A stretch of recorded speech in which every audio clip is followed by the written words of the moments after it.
berdoa dengan tertib, lalu mengisi zona kehadiran, memakai seragam lengkap. Seragam lengkap itu dasi, terus sabun.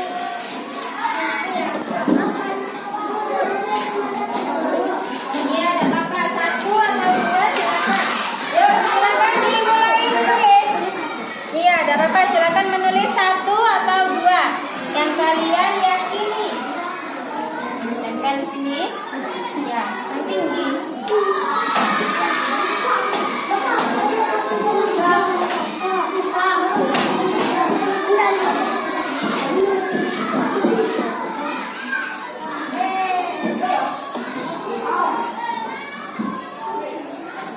Ya, sudah? Ini. Dari tempel.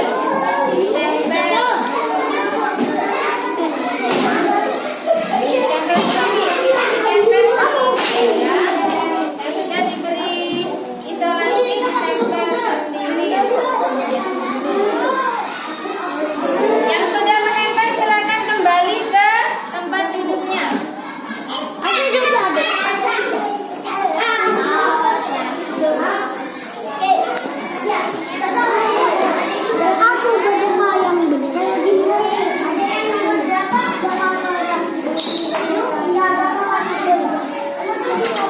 Bawa dah.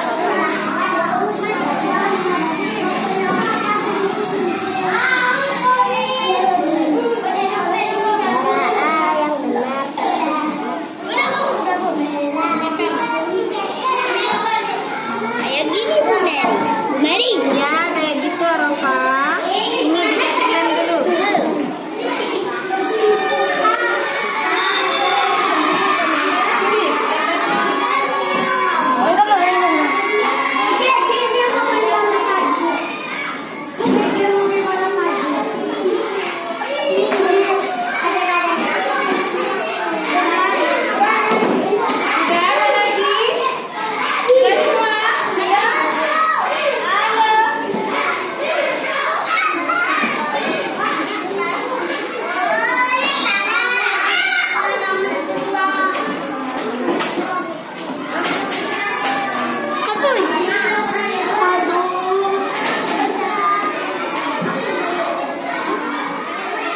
Pilih-pilih dulu ya, yang tiket disamakan. Tiket. Lalu menghormati teman, memakai baju seragam, berdoa yang benar, mengerjakan tiket, berdoa yang benar, selalu berdoa, saling menghormati, mengisi zona kehadiran, berdoa, mengisi kehadiran, saling menghormati, melakukan piket, mengisi zona kehadiran,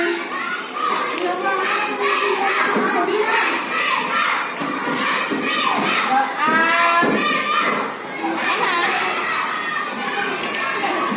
menjaga kebersihan kelas, ya. Ibu taruh ya, ini ditempel sendiri.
SDS Semampir 1, Kecamatan Kraksan, Kabupaten Probolinggo. Setelah saya belajar membuat keyakinan kelas bersama Bu Khalif dan teman-teman, saya akan berusaha meyakini keyakinan yang dibuat bersama-sama. Semoga saya lebih baik lagi dan lebih memahami keyakinan kelas yang dibuat. Terima kasih.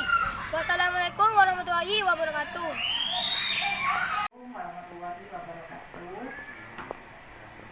Assalamualaikum. Saya calon guru penggerak angkatan 9 Kabupaten ini, anak buahnya Pak Ipung, guru di SD Semampir 1.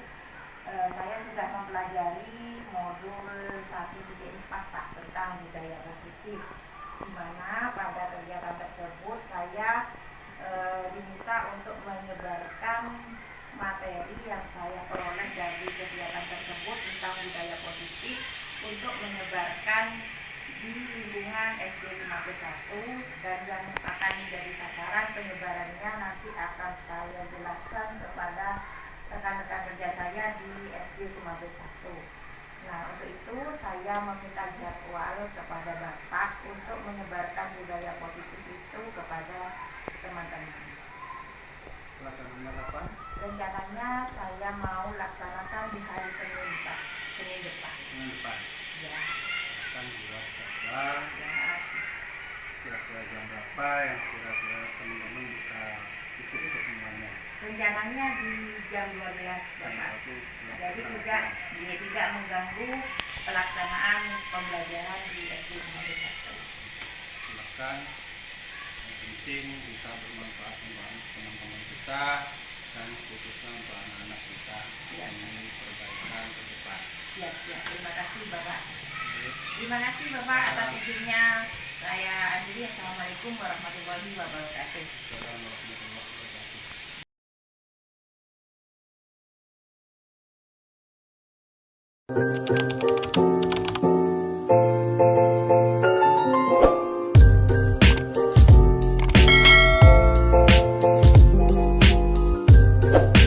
Bismillahirrahmanirrahim. Assalamualaikum warahmatullahi wabarakatuh. Waalaikumsalam warahmatullahi wabarakatuh. Yang terhormat Bapak Kepala SD Negeri Semampir 1, yang terhormat Bapak Ibu Guru SD Negeri Semampir 1, puji syukur kita panjatkan kehadirat Allah Subhanahu wa Ta'ala karena pada hari ini kita dapat berkumpul di kelas 6 dalam acara penyebaran budaya positif calon guru penggerak angkatan 9 yang nantinya akan disampaikan oleh Ibu Khalifah Wahyuni dan juga Ibu Fitka Mulia Dewanti.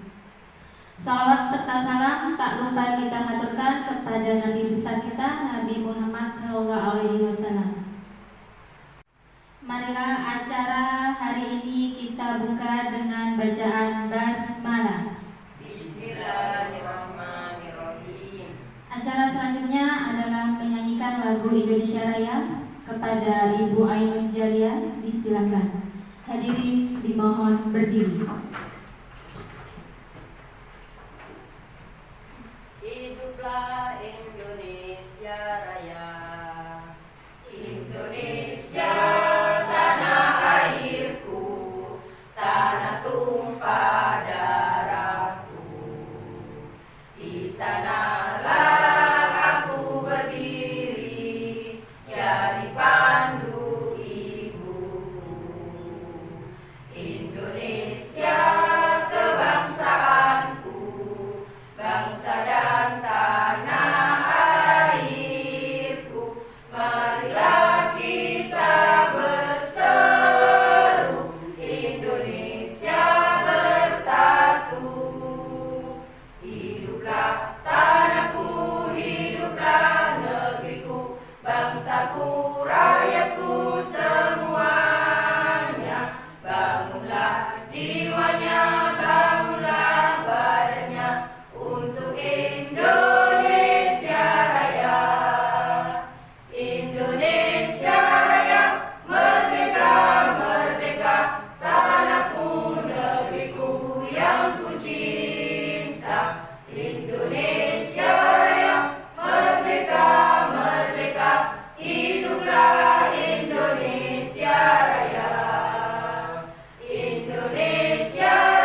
kembali.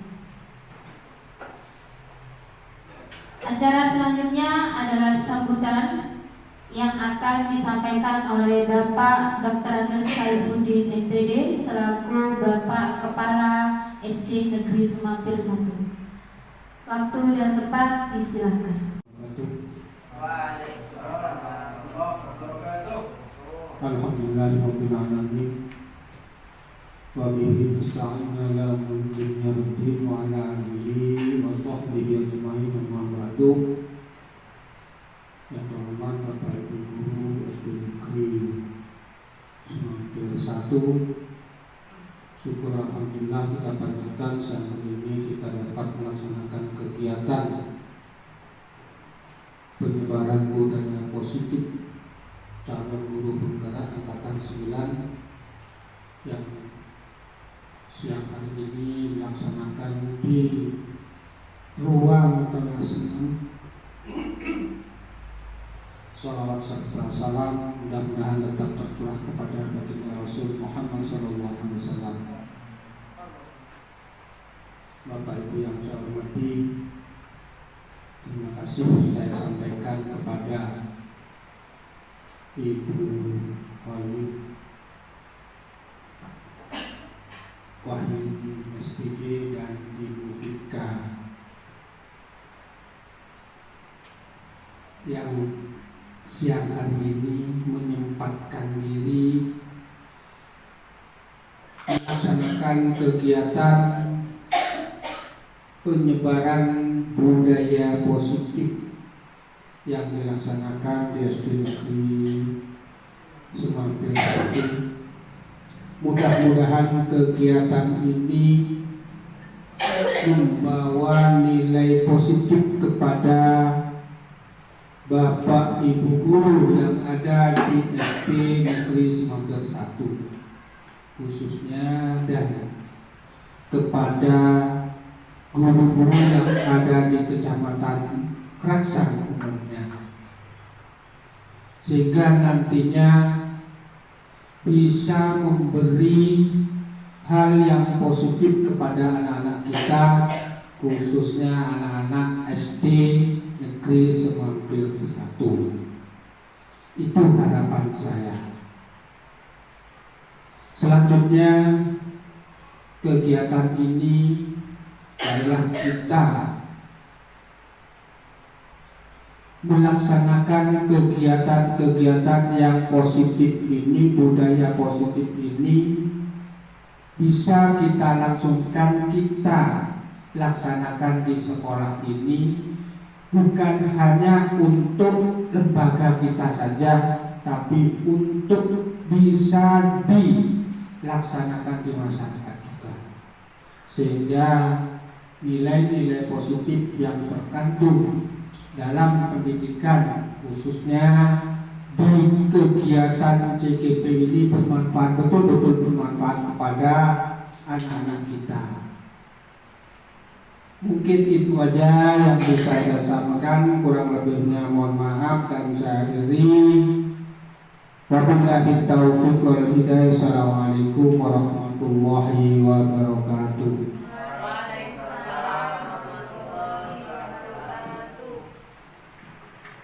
Terima kasih kepada Bapak Dr. Andes Saifuddin MPD atas dukungan dan motivasi yang diberikan kepada Ibu Khalifah Wahyuni dan Ibu Fika Nuryaniwati untuk melakukan diseminasi budaya positif di SD Negeri Semampir 1.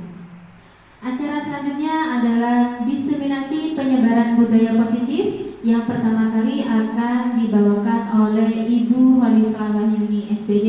Waktu dan tempat disilakan.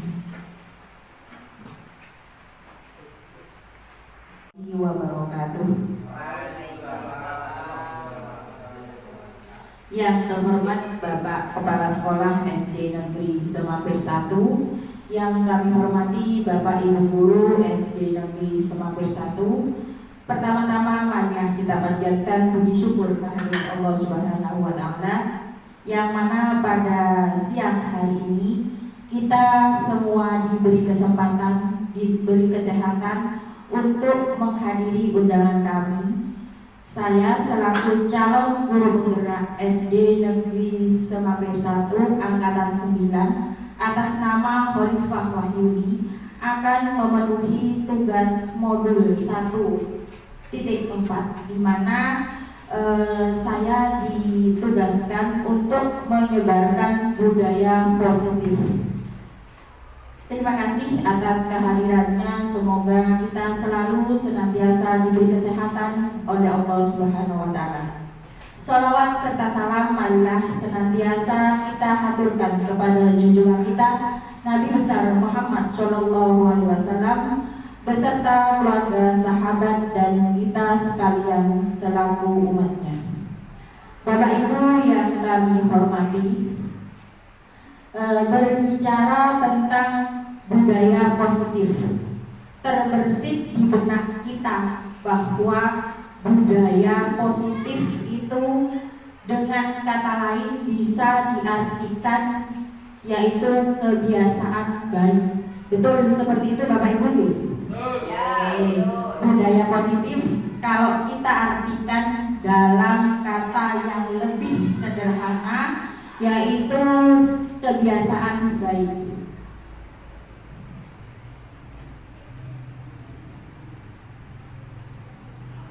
Nah, di sini ada sebuah pernyataan bahwa setujukah Bapak Ibu guru dengan pernyataan berikut? Hukuman dapat mendisiplinkan anak.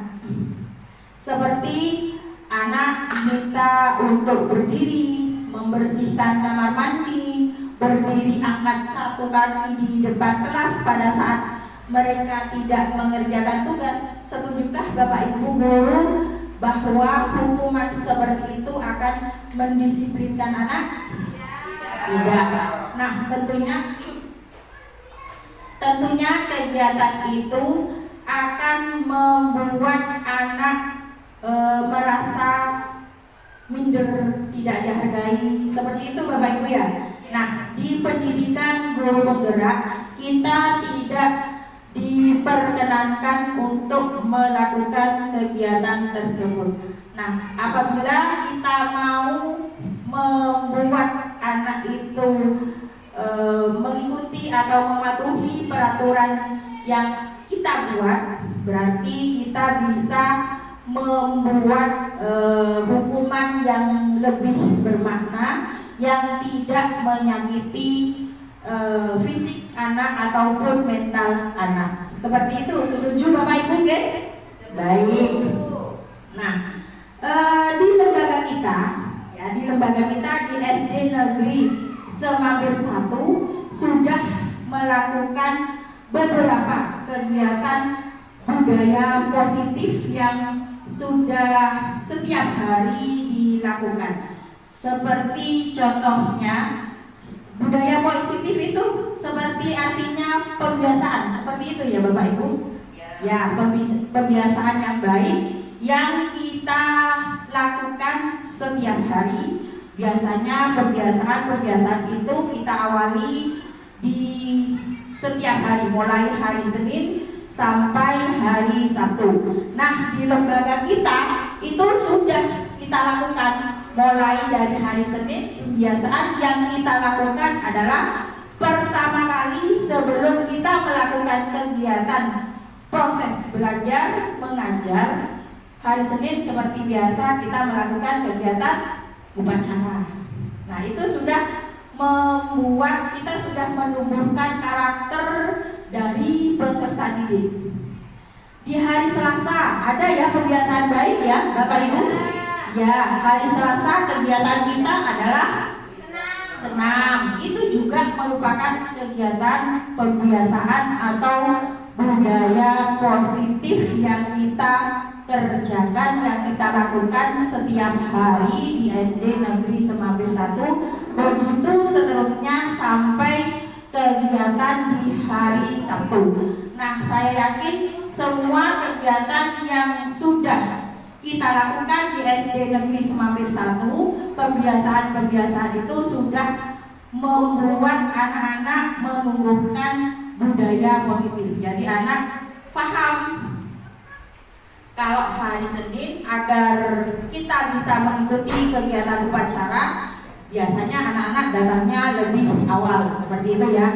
Anak-anak dengan sigap sudah setiap kelas yang mendapat tugas sebagai petugas upacara sudah dengan sigap untuk mengikuti kegiatan tersebut, mulai dari petugasnya, menyiapkan alatnya, seperti itu ya, yang sudah kita lakukan setiap hari Senin di SD Negeri Semampir 1. Nah, selanjutnya dari kegiatan-kegiatan yang setiap hari anak-anak lakukan, tentunya kita mengharapkan anak-anak itu sudah memiliki karakter profil pelajar Pancasila.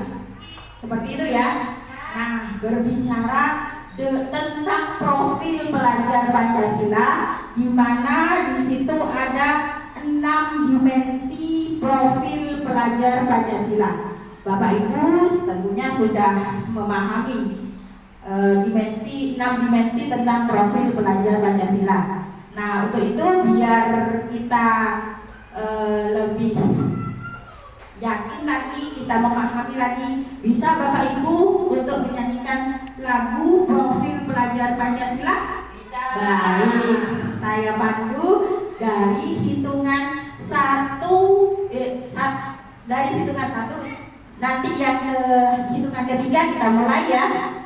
Lagunya seperti ini, yang biasa sudah dilakukan atau biasa dinyanyikan oleh anak-anak. Belajar Pancasila, beriman dan bertakwa pada Tuhan. Nah, kita mulai ya. Ya, 1, 2, 3. Belajar Pancasila, beriman dan bertakwa pada Tuhan Yang Esa dan berakhlak mulia, berkebinekaan global, gotong royong mandiri, kreatif dan bernalar kritis.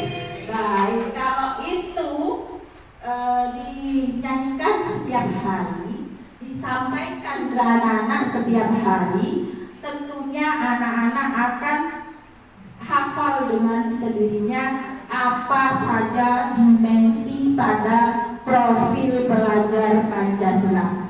Nah, tadi disebutkan diharapkan anak didik kita itu punya karakter beriman dan bertakwa kepada Tuhan Yang Maha Esa. Nah, ini tentang beriman dan bertakwa kepada Tuhan Yang Maha Esa, implementasinya sudah dikerjakan atau sudah dilaksanakan oleh kita selaku guru, dan anak-anak sudah kita lakukan bersama-sama. Salah satu contohnya pada saat Jumat Manis, kita sudah melakukan kegiatan istighosah. Nah, itu sudah mencerminkan beriman dan bertakwa kepada Tuhan Yang Maha Esa. Selanjutnya, pembiasaan yang dilakukan anak didik kita setiap hari juga sudah dilakukan. Kita buat jadwal. Semua sepakat membuat jadwal bahwa di hari Senin yang akan melaksanakan kegiatan sholat duhur secara berjamaah dimulai dari kelas 6. Hari Selasanya dikerjakan oleh kelas 5, dan seperti itu seterusnya. Biasanya kegiatan ini kita lakukan untuk anak didik kita yang duduk di kelas tinggi, karena kelas 4, 5, 6 itu mereka semua pulangnya biasanya setelah duhur jam 12:10. Anak-anak kita sudah pulang untuk kelas tinggi. Seperti itu Bapak Ibu ya. Betul, itu sudah kita lakukan tentunya ya. Baik, yang pertama adalah beriman dan bertakwa kepada Tuhan Yang Maha Esa. Dan juga diharapkan anak didik kita itu bisa mandiri. Jadi tidak perlu dibantu orang lain. apabila melakukan kegiatan. Selanjutnya selain mandiri, apa lagi tadi?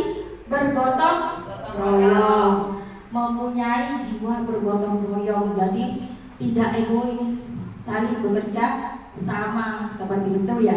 Selanjutnya bernalar kritis. Nah, itu semua yang kita harapkan kepada anak didik kita supaya menjadi anak yang berprofil pelajar Pancasila.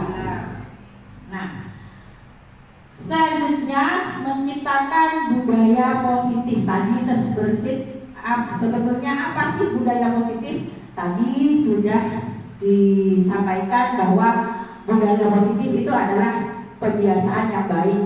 Nah, di sini arti dari budaya positif itu sendiri adalah suatu kebiasaan yang berpositif, di dalamnya berisi sejumlah kegiatan yang menumbuhkan karakter peserta didik atau karakter murid.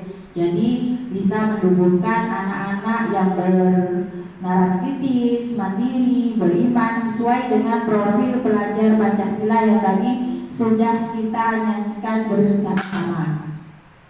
Selanjutnya budaya positif menurut Ki Hajar Dewantara. Nah, sekolah ini diibaratkan sebagai tanah tempat bercocok tanam, sehingga guru harus mengusahakan sekolah jadi lingkungan yang menyenangkan, menjaga dan melindungi murid dari hal-hal yang tidak baik. Nah, berbicara tentang sekolah yang diibaratkan sebagai tanah tempat bercocok tanam, tentunya kita diharapkan mempunyai peserta didik yang baik. Kita sebagai petaninya tentunya akan membuat anak-anak kita, tanaman kita nantinya menjadi anak-anak yang bermanfaat dan membuat kita semua menjadi bangga kepada mereka semua. Berbicara tentang bercocok tanam, layaknya seorang petani. Nah, terbersih di benak kita bahwa kita kalau akan menanam padi, menanam padi, kita tentunya yang kita sediakan pertama kali adalah lahan dan bibit. Nah, lahan ini yang sudah diibaratkan oleh Ki Hajar Dewantara sebagai sekolah kita ini sudah diibaratkan lahan. Nah, bibit. Nah, bibit itu tentunya siapa? Anak didik kita. Nah, kita sebagai petaninya tentunya dalam menanam bibit kita diminta agar tanaman itu tumbuh subur, padinya tumbuh subur, nantinya akan menghasilkan panen yang melimpah. Kita tidak membiarkan tanaman itu dibiarkan begitu saja, tentunya Bapak Ibu ya.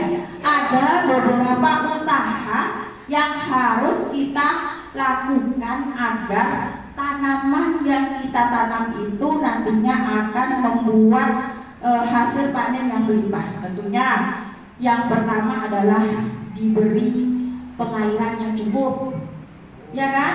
Ya. Nah, selain itu kita memberi pupuk yang bagus, yang sesuai.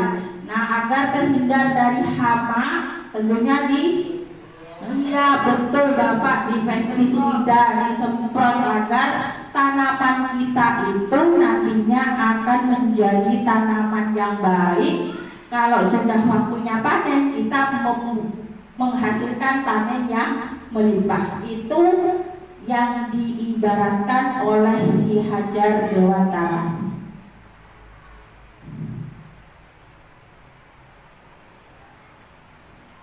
Nah, sekarang selanjutnya kita mari mencoba. Di sini ada sebuah kegiatan. Apa yang akan Bapak Ibu lakukan jika barang kesayangan dan berharga diminta oleh orang lain dengan berbagai macam cara? Misalnya dengan cara mengancam, merayu, menyuap, bisa juga dengan menghadiah. Apa kira-kira yang kita lakukan? Apakah kita memberikan barang kita kepada orang lain dengan begitu saja? Iya, tidak akan kita butuhkan meskipun kita dengan merayu, ayolah Pak Imam, nanti saya beri uang. Kita berikan barang kita? Tidak, betul Pak Imam.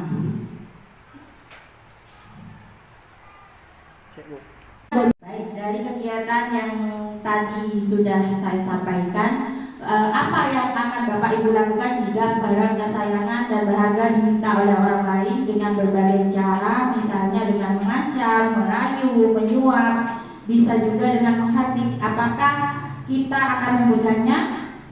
Tidak, tentunya tidak. Nah, pada kegiatan ini kita bisa mempraktekkan suatu kegiatan, bisa Bu Ainun sama Pak Pras untuk mempraktekkan kegiatan jika barang yang dimiliki oleh Bapak atau Ibu Ainun diminta oleh temannya dengan cara memaksa.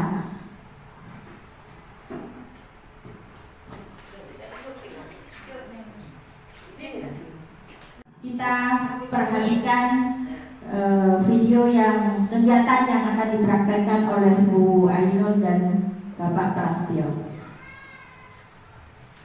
Hai Pak Pras. Halo. Iya. Apa itu Pak Pras? Rahasia. Wah, saya minta dong. Enggak boleh ini dikasih. Tahu aja sedikit-sedikit. Enggak boleh. Nanti tak kasih ini semangka ya. Tidak, aku Oh, enggak seperti sudah, itu. sudah ya. Nanti Pak Pras ini dipijetin. Tidak, Oh, tidak enggak. akan. Iya. Tidak akan. Ceritanya Pak Pras aku terima. Iya, gimana kalau Pak Pras nanti saya beri pokoknya yang lebih dari itu ya? Ya, maunya mau ya? Ya, sebentar aja, sebentar. Coba dulu. Sebentar. Udah mau Bu. Baik, betul sekali.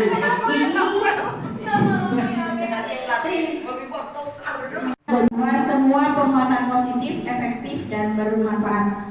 Penguatan positif atau bujukan adalah bentuk-bentuk kontrol. Segala usaha untuk mempengaruhi murid agar mengulangi suatu perilaku tertentu adalah suatu usaha untuk mengontrol murid tersebut. Dalam jangka waktu tertentu, kemungkinan murid tersebut akan menyadari dan mencoba untuk menolak bujukan kita, atau bisa jadi murid tersebut menjadi tergantung terhadap pendapat sang guru. Contohnya, kalau kita aplikasikan kepada siswa kita, ayolah Bu Guru bantu, nanti Bu Guru kasih kamu nilai 100.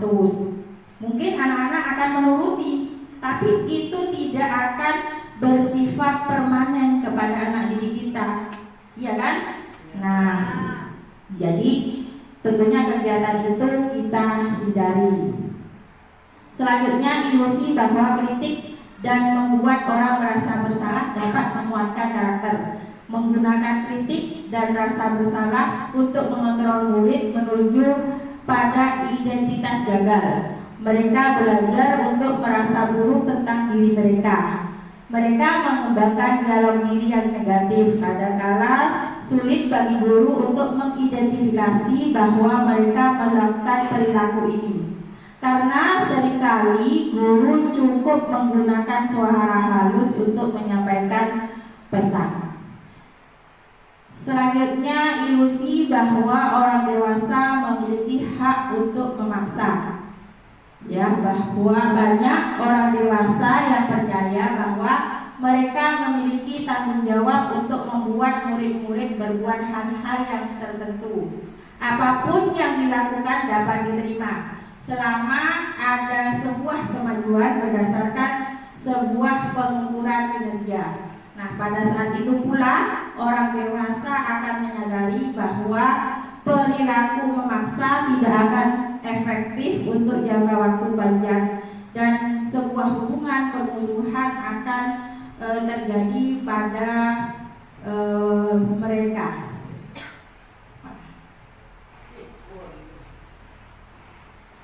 Nah, selanjutnya, menurut Bapak Ibu Guru di SD Negeri Semampir 1 apa yang bisa kita lakukan untuk menumbuhkan budaya positif di lingkungan sekolah?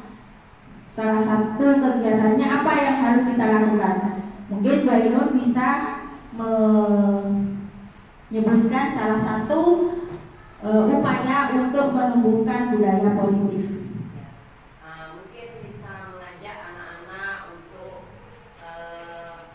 disiplin gitu ya, datang tepat waktu. Jadi dimulai dari kita memberi contoh seperti itu Bu Ainun ya.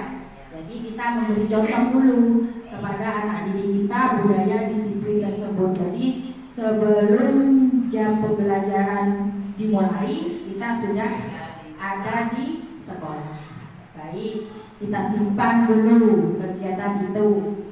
Selanjutnya apa lagi untuk menumbuhkan budaya positif selain memberi contoh? Baik, betul, memotivasi anak didik kita supaya melakukan kegiatan yang baik. Semua itu sudah ada nilai-nilai yang bisa kita wujudkan dalam kegiatan kita sehari-hari. Yang pertama adalah nilai kebajikan.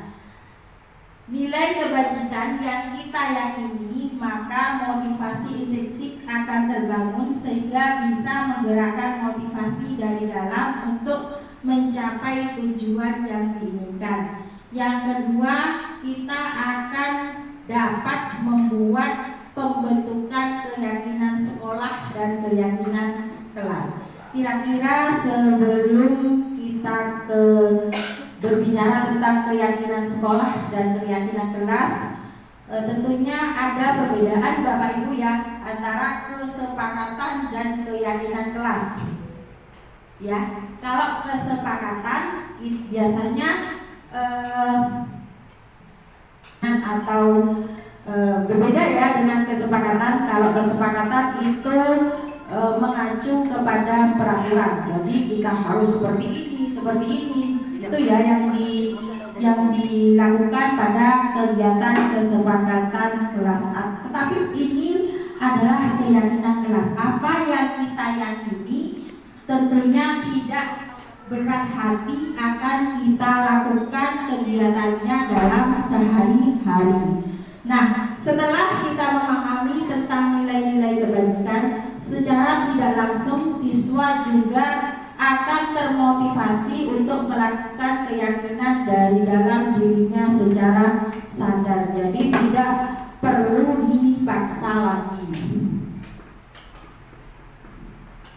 Nah, selanjutnya yang ketiga, dalam kegiatan menumbuhkan budaya positif, kita harus memahami 5 kebutuhan dasar manusia.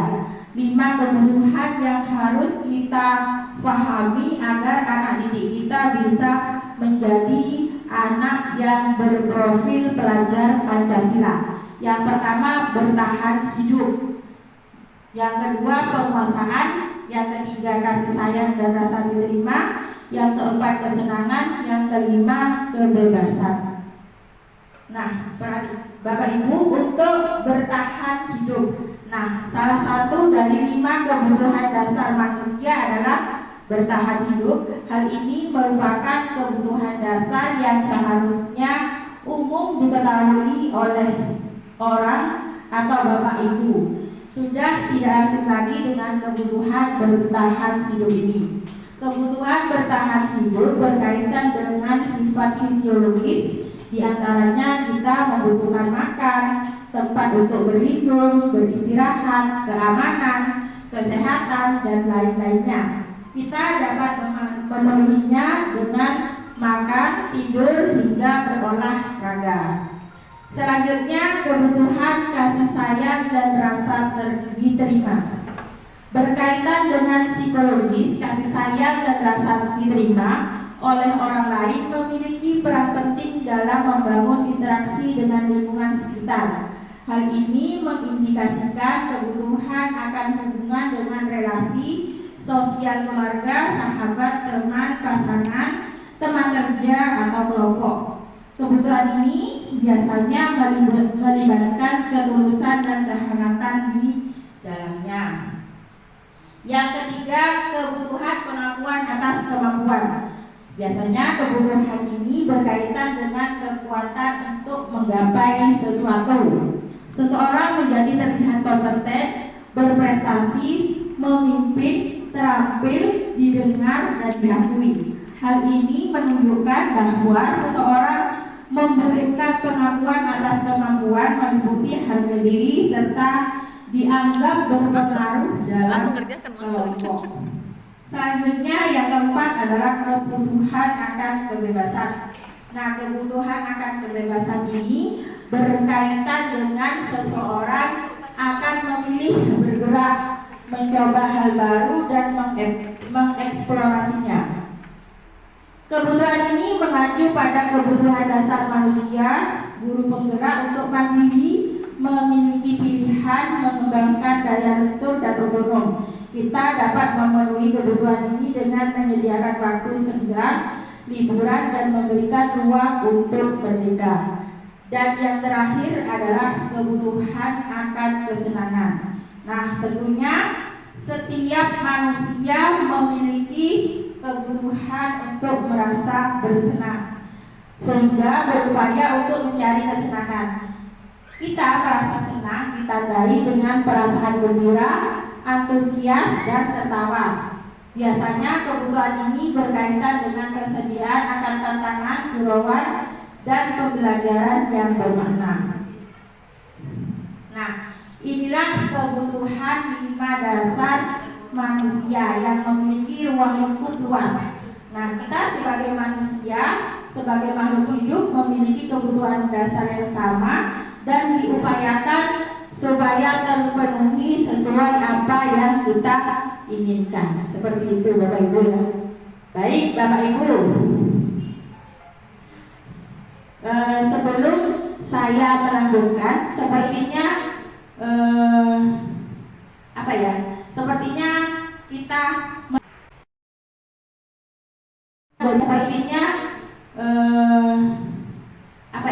sepertinya kita melakukan ice breaking dulu ya.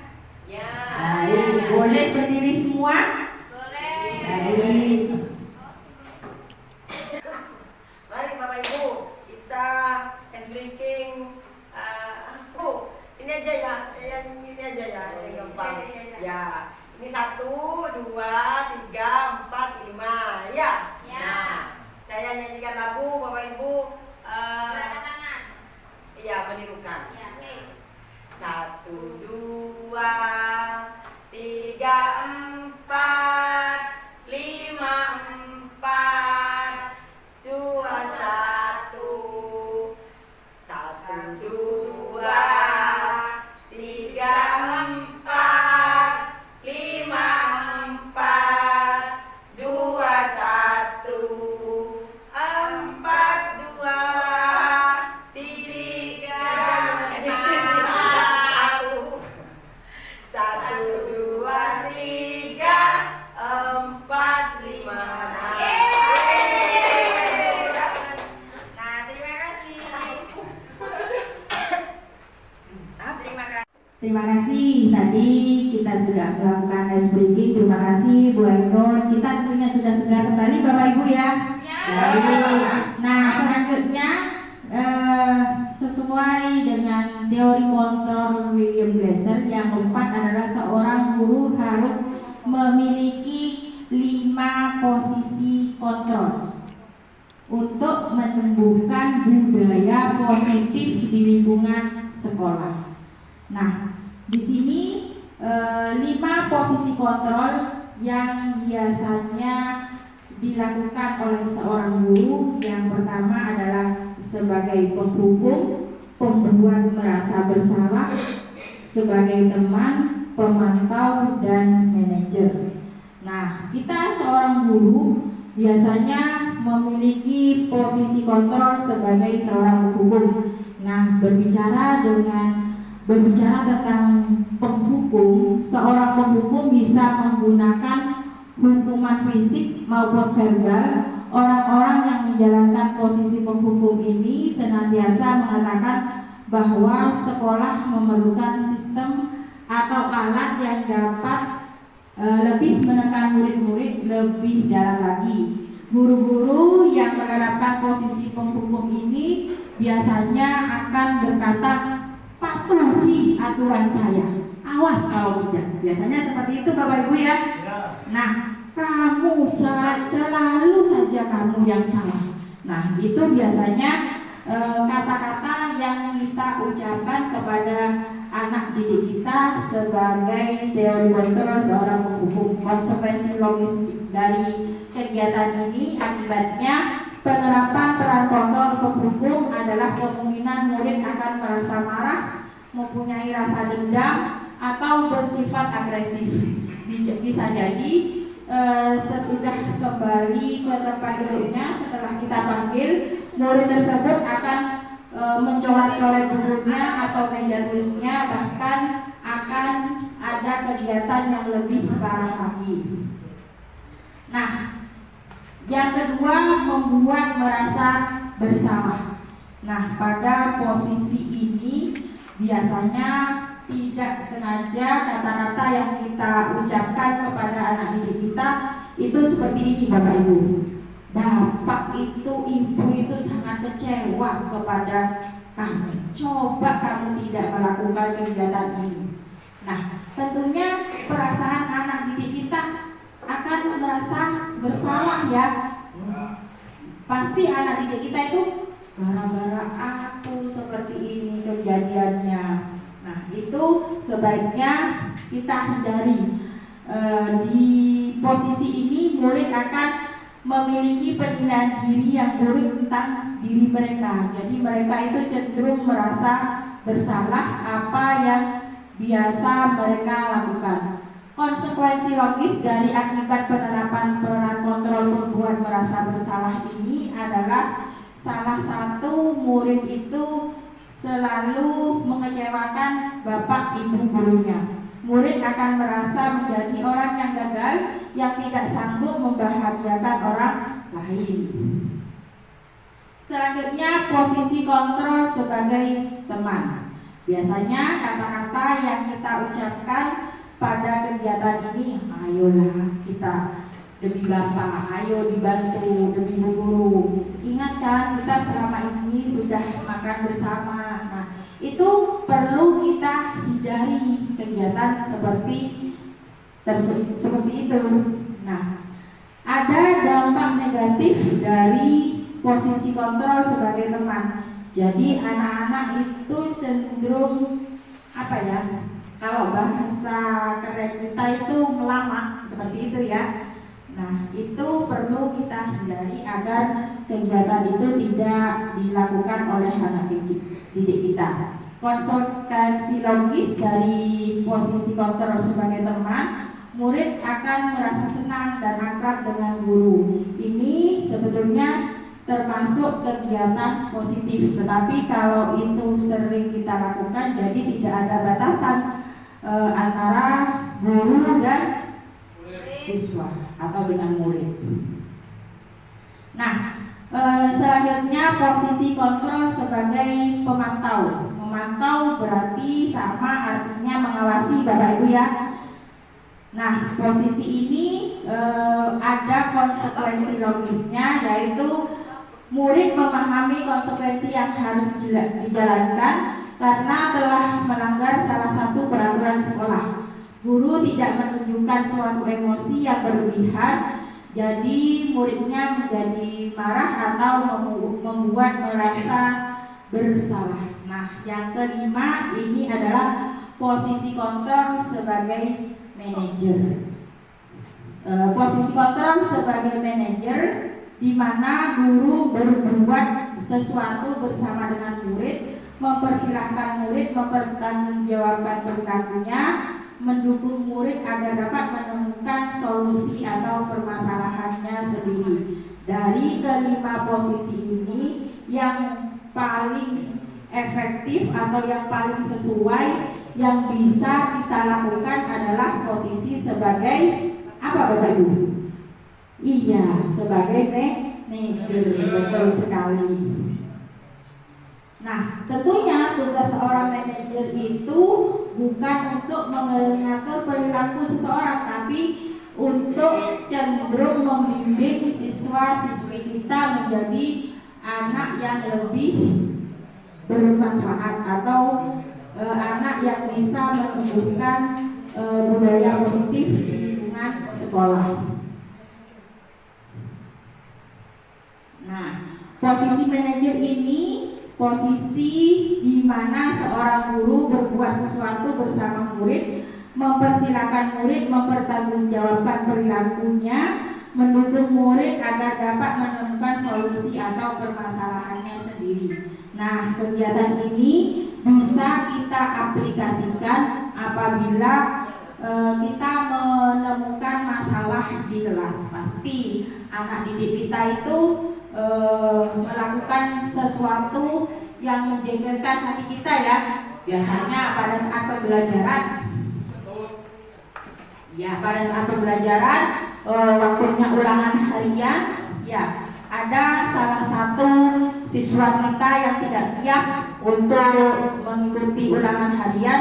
Biasanya anak-anak yang tidak siap cenderung melihat pekerjaan temannya.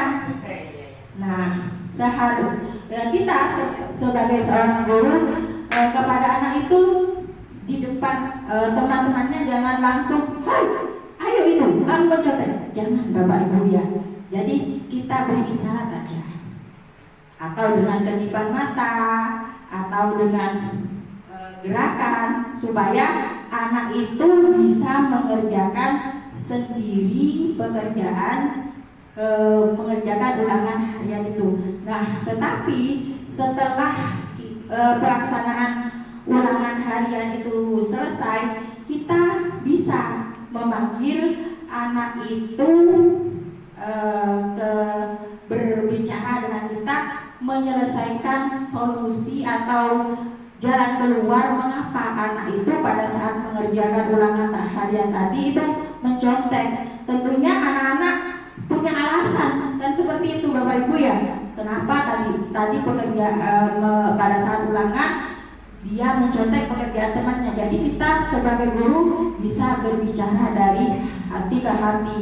Yang pertama yang harus kita lakukan adalah menstabilkan identitas. Kita tanyakan, "Nah, tadi pada saat ulangan harian ibu lihat kamu sedang mencontek pekerjaan temannya." Nah, seperti itu. Jadi kita stabilkan dulu. Pasti anak-anak itu akan mengungkapkan, "Iya Bu, karena tadi malam saya tidak belajar." Nah, itu kan sudah masalahnya ya. Tadi malam tidak belajar. Kita tanyakan, "Kenapa kok tidak belajar?" Nah, banyak alasan anak-anak ya. Nah, setelah itu kita mengetahui permasalahannya, kita tentunya di kelas tadi sudah membuat keyakinan ya. Jadi kita tanyakan, "Kamu kan sudah tahu keyakinan kelas kita. Salah satunya kita harus berbuat atau bersikap jujur. Nah, tadi pada saat kamu mencontek pekerjaan temannya, perbuatan kamu termasuk perbuatan yang jujur atau tidak?" Pasti dia menyadari, "Ya Bu Guru, itu adalah perbuatan yang tidak jujur." Nah, kita sebagai seorang guru harus terus membuat anak itu bisa merubah kegiatannya agar menuju ke yang lebih baik. Jadi selanjutnya tadi setelah kita menanyakan keyakinan, kita kan sudah buat keyakinan kelas ya. Selanjutnya validasi tindakan yang salah. Jadi agar anak itu tidak merasa bersalah, mungkin kalimatnya, "Gak apa-apa, tadi kamu mencontoh pekerjaan temannya, tapi lain kali gak boleh. Itu juga pernah ibu lakukan.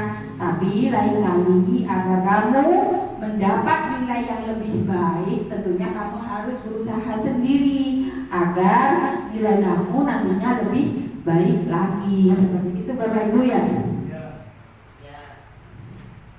Kita sudah bisa menyelesaikan masalah dan bisa membuat solusi untuk memecahkan masalah yang dihadapi oleh anak didik kita, tentunya kita sebagai seorang guru akan merasa senang membuat anak didik kita merasa punya percaya diri lagi.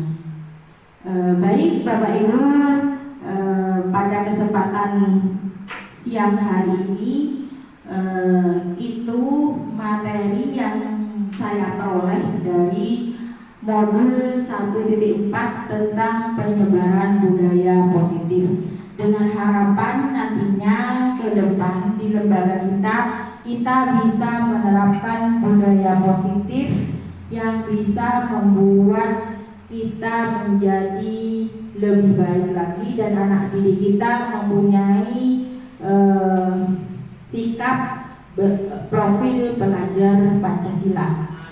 Demikian yang bisa saya sampaikan. Terima kasih atas waktu dan kesempatan pada siang hari ini. Saya akhiri, billahi taufik wal hidayah. Wassalamualaikum warahmatullahi wabarakatuh. Warahmatullahi wabarakatuh.